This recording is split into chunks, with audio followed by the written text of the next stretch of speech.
Confusing word pairs.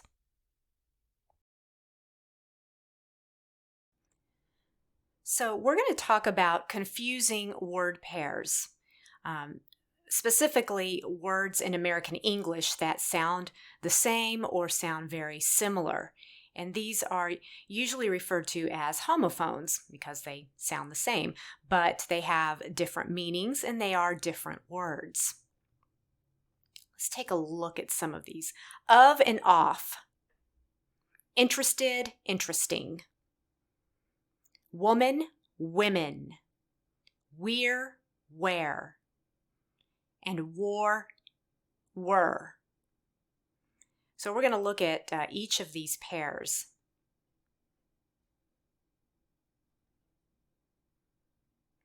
Now, let's start with of and off. So for of, the F makes the V sound. Okay, so you take your top front teeth, press them against the bottom lips, and you push air out. You're actually stopping the air, but you voice the sound at the same time. V, V. All right, let's look at the next one.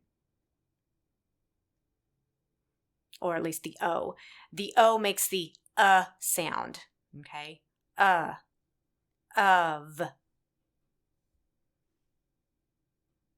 For off, the F makes the F sound. Same as the V, but you're not voicing the sound. F, F.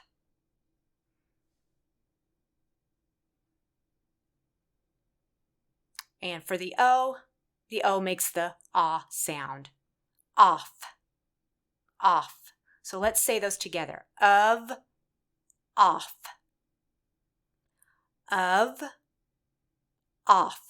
And also for off, you're going to open the mouth a little bit wider for the ah sound. Of, off.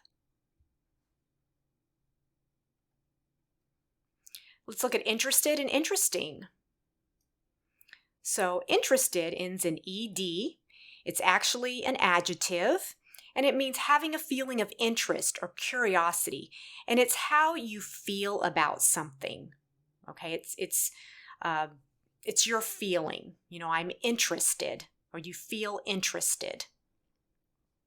For example, I'm interested in taking a class. Okay, that's how you feel about something. You don't say, I'm interesting in taking a class. No, interested. Now, you can be an interesting person, you know, that's a characteristic of yourself, but you would not say, I'm interesting in taking a class. No, interested as your feeling. All right, let's take a look at interesting with ing. This is something that arouses your curiosity. It's outside of you, okay? In other words, something else. Okay. That is an interesting story. About that.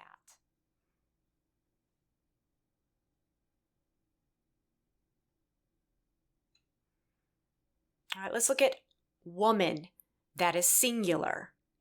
Oh, woman. It's the sound. Woman.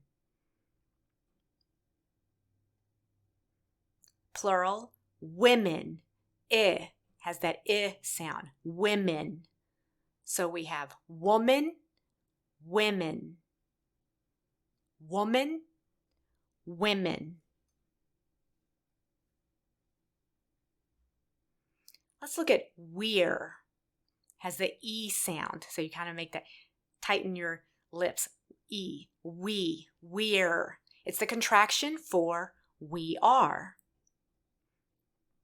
Let's contrast that with where. Where, or like air with a w in front of it. Where. It's used to ask a question. It's the question words. Or as a conjunction, or to introduce a relative pronoun in grammar. Okay, so it's one of the question words, who, what, why, when, and where, and it's also grammatical.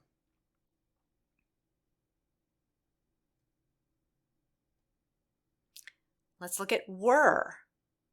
That's the second person singular past, plural past, and past subjunctive of be in grammars. Were, were.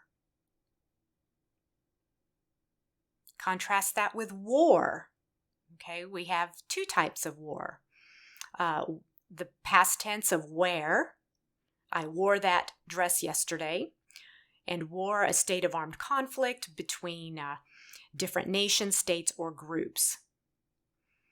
All right, so were, war, or, that or sound. And you hold that out for just a little bit longer than were, war. So let's try all four of these together. We're, where, were, war.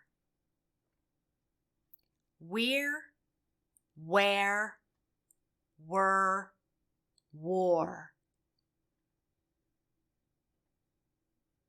Let's try these in sentences. We're leaving now. Where do you live? Paris is a city where history and culture come together. Where is used as a relative pronoun here. They were hired for the job. She wore a red dress to the concert. The war lasted 5 years. I hope you enjoyed this short tutorial. For more lessons like this one, check out eslspeechconnect.com. Courses, practice American vowels, practice American consonants, and American English speech patterns.